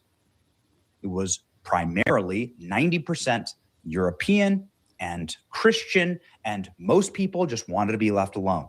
So there really wasn't much in the avenue of hate crimes at all, because the country just peacefully lived with itself. But in the last couple of years, libs have decided they could make a ton of money by manufacturing these crimes and by shrieking about a problem that really just doesn't exist. They're victimhood merchants. And the SPLC is, of course, chief among them. And they have now been federally indicted, called out for manufacturing hate crimes. Oh, yes, ladies and gentlemen. And the entire narrative is coming crumbling to the ground. It is glorious. DOJ charges Southern Poverty Law Center with fraud amid denials of civil rights group. What's going on here? What happened was the Southern Poverty Law Center has been exposed for funding the hate groups that they claimed to be fighting. It's one of the single all-time greatest stories I have ever seen. It is finally the Trump administration striking at the heart of the deep state and the organized left-wing fraud and outrage machine. Get a load of this. DOJ charges Southern Poverty Law Center with wire fraud, false statements, and conspiracy to commit money laundering. The SPLC secretly funneled $3 million in donor funds to violent, racist, extremist groups, the same extremist groups that they claimed to have been fighting. The Ku Klux Klan, the American Nazi Party, the Aryan Nation, United Klans of America, Unite the Right. Unite the Right. Unite the Right. Wasn't that like the Charlottesville rally? Isn't that the rally that Joe Biden constantly claimed that he needed to run for president because he saw the Unite the Right rally? So wait a second. All of that was funded by the left. All of that was created by left wingers. It was all completely manufactured. Oh, yeah. Apparently, some of potentially your favorite alt-right figures, as it's become known, are wholesale funded by the SPLC to the tunes of hundreds of thousands of dollars. That's what the indictment charges. To hide these payments, the SPLC allegedly opened bank accounts under fictitious entities to conceal the source and to control the donor funds. Per the indictment, an SPLC field source was a member of the online leadership chat group that planned the Unite the Right rally in Charlottesville, made racist postings under SPLC supervision, and helped coordinate transportation to the event. Kash Patel said they lied to their donors, vowing to dismantle violent extremist groups, and actually turned around and paid the leaders of these violent extremist groups, even utilizing the funds to have these groups facilitate the commission of state and federal crimes. Oh, man. If these charges stick, they'll destroy the SPLC forever. They'll break it up, the entire organization will be charged as a criminal organization. There'll be no more SPLC, which would be one of the greatest things, which would be arguably the greatest accomplishment of the Trump administration thus far. The SPLC is a hate group. Ladies and gentlemen, it is, of course, illegal to do this, and it's an ongoing investigation against all individuals involved. Kash Patel is saying here, the charges include wire fraud, false statements to a federally insured bank, conspiracy to commit and concealment of money laundering. The SPLC allegedly engaged in massive fraud, operating to deceive their donors, enrich themselves, and hide their deceptive operations from the public. They lied to their donors, vowing to dismantle violent extremist groups, actually turned around and funded those extremist groups and operated them. This is one of the biggest charges. This is one of the biggest bombshell stories in the history of America. Federal grand jury charges Southern Poverty Law Center with wire fraud, false statements, and conspiracy to commit money laundering. Where was this grand jury? Oh, it's in Alabama. Ladies and gentlemen, they were doing their homework here. They brought the charges in Alabama, of all places. 11 counts. So they're going to have to tell an Alabama jury, where this is a state where every single person in the state has a relative who was indicted during January 6th Fed PSYOP hoax. You're going to have to try and explain to a jury why you were funding the hate groups that you claimed to be fighting with the SPLC. Oh man, they were cooking on this one. Look at this. Hundreds of thousands of dollars paid to KKK members, to Aryan Nation, to Aryan Nation right here, affiliate, 300,000. Unite the Right member got $270,000. Unite the Right.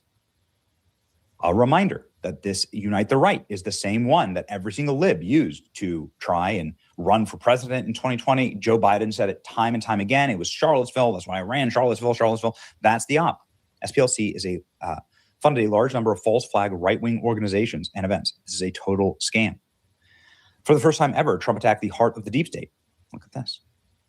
Gives me new respect for Jesse Smollett. He bootstrapped his fake hate crime and paid for it himself rather than having the SPLC organize it and fund it for him. Support your local mom and pop hate crime hoax operations before they're all put out of business by the big guys. While raising hundreds of millions of dollars from neurotic left-wingers via direct mail, stoking fears of surging hate groups, the SPLC literally paid somebody more than $270,000 to organize the Unite the Right rally in Charlottesville. They are paying money to the entities that they claim to be battling against. If accurate, the SPLC was literally funding and coordinating the hate surge that it used to solicit funds for their operation. The whole organization was a con job. SPLC bankrolled Charlottesville white supremacists. Oh, man. And everyone thought these were feds. It turns out they were just the SPLC. So the SPLC was funding the extremist groups that they were pretending to fight. Nobody is surprised. The SPLC was simultaneously funding violent extremists, raising money to fight those extremists, and advising law enforcement on how to arrest those extremists. Insane corruption. This would likely make the SPLC and their leftist donors the largest funders of the KKK and Nazi parties in America. It would mean that they funded these groups, which resulted in acts that they used to get more donations. This would mean that there wasn't enough organic extremism for them to exploit, so they needed to fuel it with their own cash from left-wingers. Think about that. Wow. So, yeah, all these people that were arrested, all these people that were given slaps on the wrist, all these people that were never touched by the feds, they're feds. They're being paid by the SPLC. What a plot twist. The SPLC was funding the KKK. Democrats always have. It's a conspiracy theory coming true in real time. The SPLC was one of the most powerful censorship forces in the country, lavishly supported by many big American companies for years. It's astonishing and deeply concerning. I'm generally averse to racial epithets, but hypothetically, how many slurs do I have to say to get somebody with SPLC white supremacist slush fund money. Oh, man. The excuse offered by the SPLC was they were merely paying informants as part of their investigation into hate groups. And this is bullshit, of course, but it also goes to show that groups like the SPLC have operated as a quasi-government agency despite having no legal authority to do so. We have been living under a tyranny, not just of unelected judges and bureaucrats, but also activist organizations. We've known this for a very long time. The Charlottesville hoax was a complex hoax from top to bottom. Totally, completely vindicated. And just, by the way, reminder that these people were constantly attacking Charlie Kirk. They listed Charlie and TPUSA on their hate map. They used this fiction to monetize the ensuing hysteria and funneled the proceeds into Charlottesville and other convenient vehicles, and probably most likely getting Charlie killed in the process.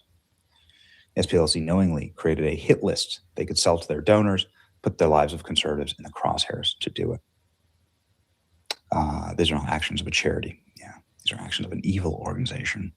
Here's Charlie describing what happened to him and why this organization needs to be burned to the ground, metaphorically and legally, of course. Here we go. The Southern Poverty Law Center has now labeled, you're in the club with me, by the way, they've labeled Turning Point as a hate group. Yes, it's coming from a hateful group like it's surprised it took them so long to get us on the list. What took you so long? Understand that they're literally putting high school chapters of ours on a hate group next to the KKK and next to neo-Nazi groups. And I mean, we can laugh this off. There's an element to this. Remember that there was a shooter that went to the Family Research Council years ago, inspired by the SPLC list. This is them trying to make us basically surrender at Turning Point USA. We're going to do the opposite, and our students are only going to lean in even more. But they can't debate us on our ideas. They cannot have dialogue. They cannot actually go onto the merits of why they are right or why we might be wrong. Instead, they must smear us with the age-old one-liner that you are a racist or that you are a hater. And they're finally realizing the power of Turning Point USA, which is why they put us on Well, this when you're list. effective, you're a threat, right? So they call me the high priestess of hate, right, Sam? Is that what they call me? I'm just...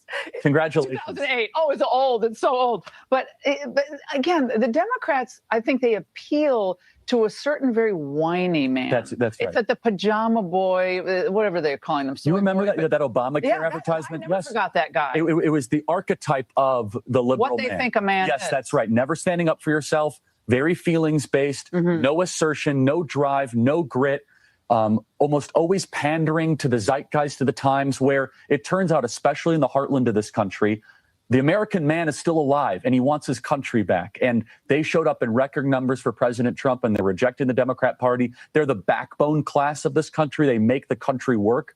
They're largely forgotten. And the Democrats spending $20 million on video game advertisements. Let them spend the money. Let them burn that. By the way, if they think that's what it's actually going to take to win back young men, maybe you need a message and a messenger that they can relate to. Okay, I got two mini video. I got two more I'm going to play you guys. One is off the Captain Kyle. It's 10 minutes that just came out.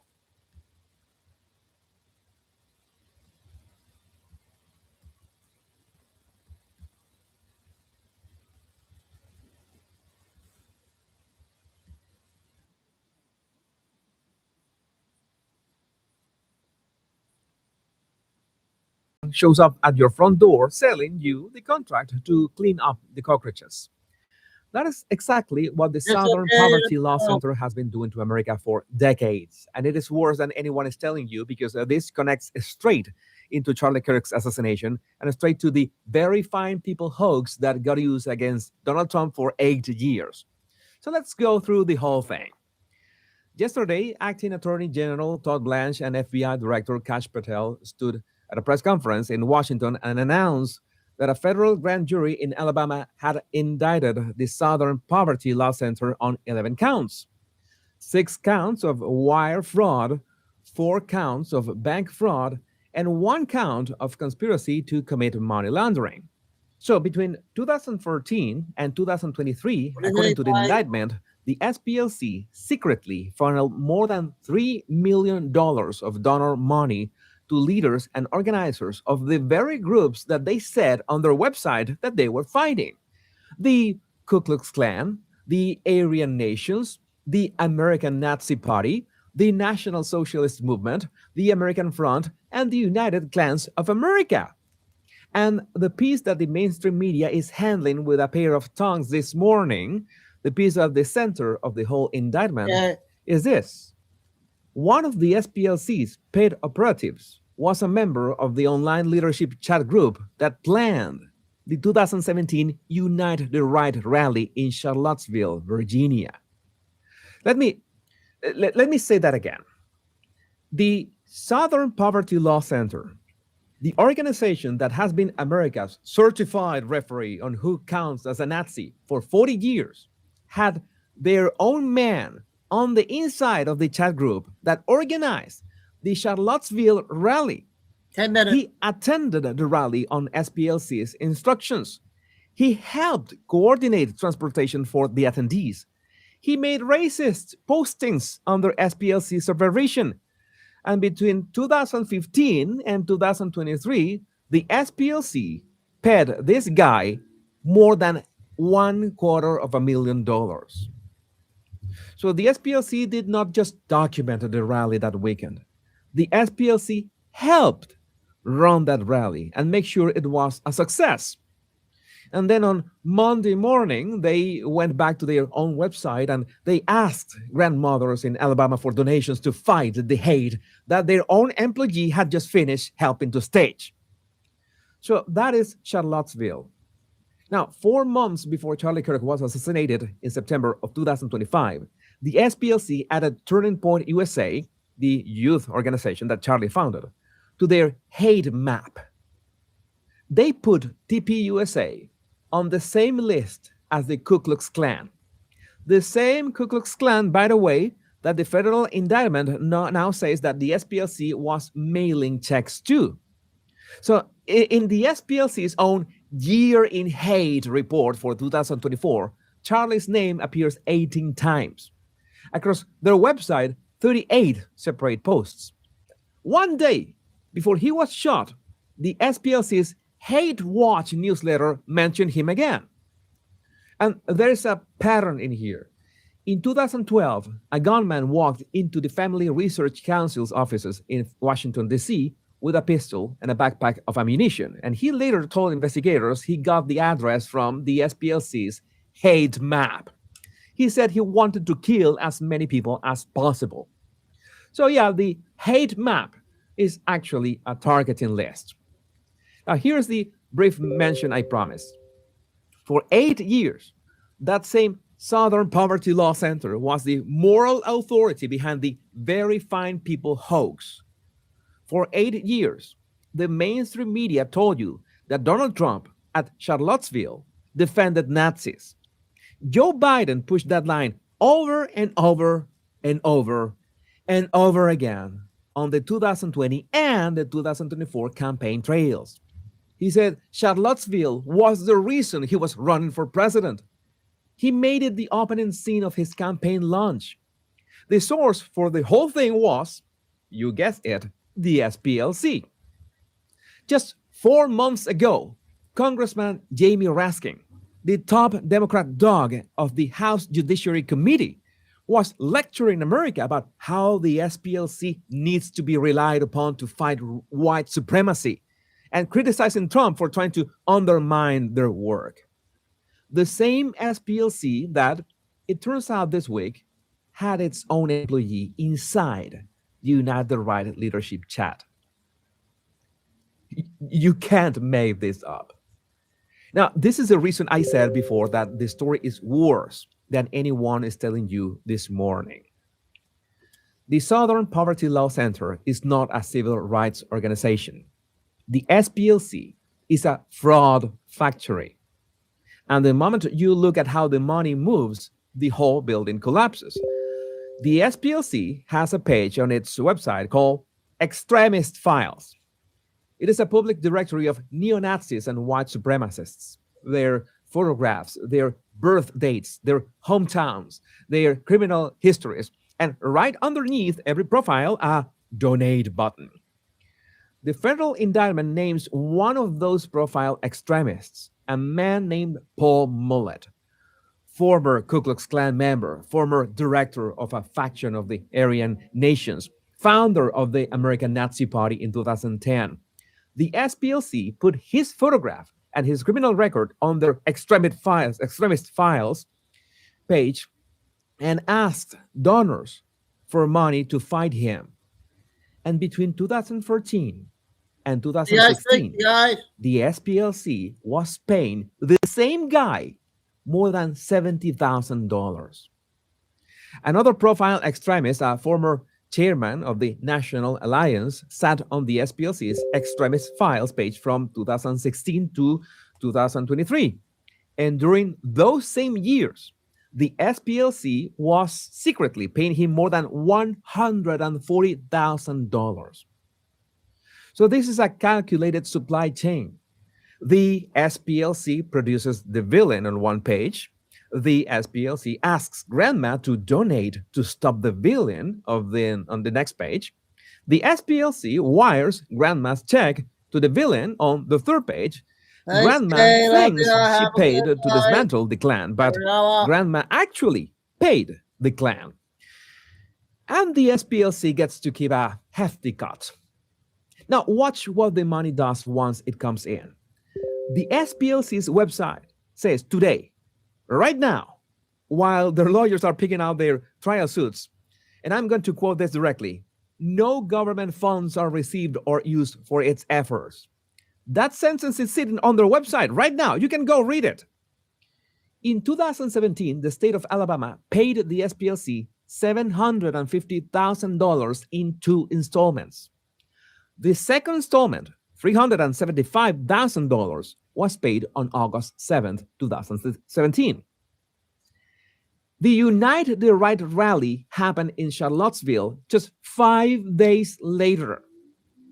The state of Alabama wired the SPLC $375,000 5 days before the rally the SPLC was helping to organize. And that no government funds sentence is still sitting on their About page right now. So where does all this money end up?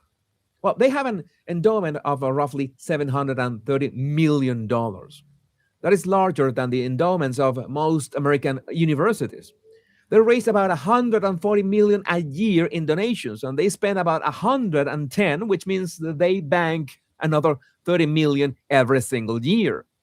Their Montgomery headquarters is so lavish, it has been nicknamed the Poverty Palace. And independent reporting says that more than $100 million of that money sits on offshore accounts. The Cayman Islands, the British Virgin Islands, Bermuda, those are not the banks your local charity uses. Those are the banks that people use when they do not want American law enforcement tracing their money. Now, just to be clear, this is an indictment of the organization. Specific individuals inside the SPLC have not been charged yet. The investigation is open, so watch for 2 things in the weeks ahead. Watch for other shoes dropping on named SPLC executives, and watch for the quiet scramble by every bank, every university, and every tech platform that ever debanked, canceled, or demonetized somebody based on an SPLC designation. Because that designation was issued by a defendant in a federal fraud case. Every one of those decisions just became a civil liability question. So if you want my deeper analysis on geopolitics and markets, go check my new blog, The Power Pundit. I can say things there that I'm not allowed to say anywhere else. Link in the description. And share this video with your family and friends so they know what's really going on. My name is Jesus Enrique Rosas. I'm The Power Pundit. Much love and bliss. So what do you guys think of that one? That just came out on Captain Kyle. The last one's going to be about 5.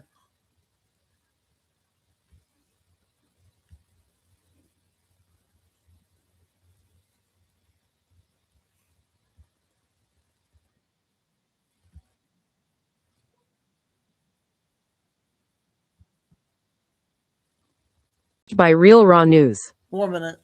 2 seasoned CIA officers were ambushed and killed by the Sinaloa cartel while working a counter-narcotics, anti-kidnapping operation in northern Mexico on Sunday afternoon, according to a CIA source whose accounting differs from the official narrative.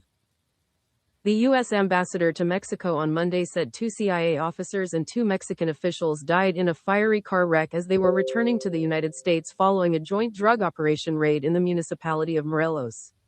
The car purportedly spun out and inexplicably burst into flames on the Chihuahua-Ciudad Juarez highway.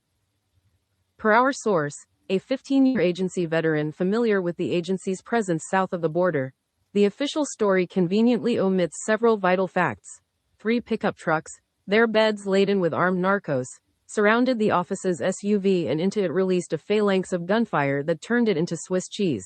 During the raid, the officers found evidence that the Sinaloa cartel periodically abducted, with intent to ransom, U.S. children in Mexico City, and, perhaps unsurprisingly, that the CIA was in cahoots with the cartel to mitigate the flow of narcotics entering the United States, a la Sicario style.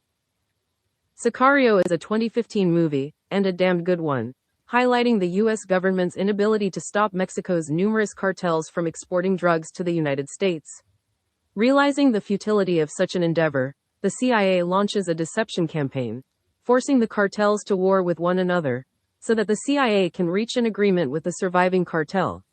The U.S. would be better off if only one cartel, instead of 10, ships drugs north. Sicario is so deeply rooted in reality. I'm amazed the farm, a nickname for the CIA, didn't shut it down, our source said. Fiction mimics reality in this case. According to him, the CIA had been in cahoots with the Sinaloa cartel since 2018, and that farm advisors routinely supplied an unnamed Sinaloa cartel boss with satellite surveillance imagery of opposing cartel strongholds and the whereabouts of their leaders. The CIA, our source added, had a pivotal role in the capture of other Sinaloa bosses such as Ismael Zambada Garcia, 2024, and El Chapo's son Joaquin Guzman Lopez, and El Chapo's brother Aureliano Guzman Lara. I can't discuss the hows, but we'd infiltrated them and made some of our assets. We needed one we could work with. We pitted brother against brother, father against son. It's our specialty.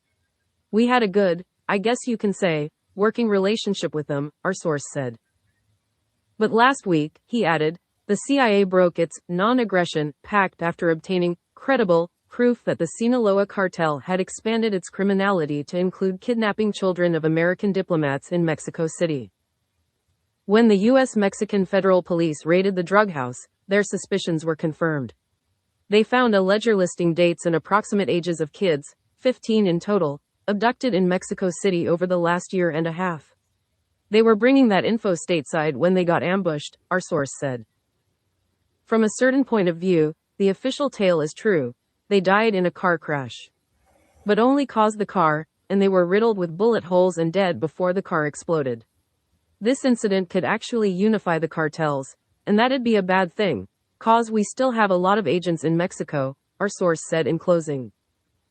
We have no corporate advertisers, nor billionaire philanthropists looking to support efforts to expose the deep state's evil agenda. Every donation, irrespective of the amount, is appreciated and helps ensure our survival in these perilous times. Okay, how was that? Those last 2 good ones there I found to end the show with. All right, you guys. Well, another day. A lot of stuff's happening, but no big arrest yet. Thanks, Mods. Kay, Lucy, Tim, Pine Eagle, Carol, Mr. Carol tonight. I think she had to do something tonight, I think.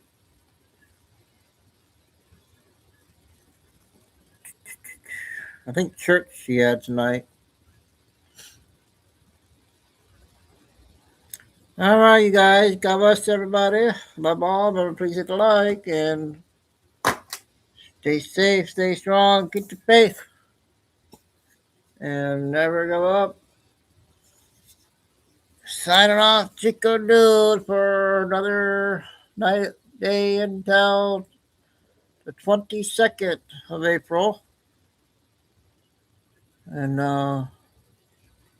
we'll see you tomorrow.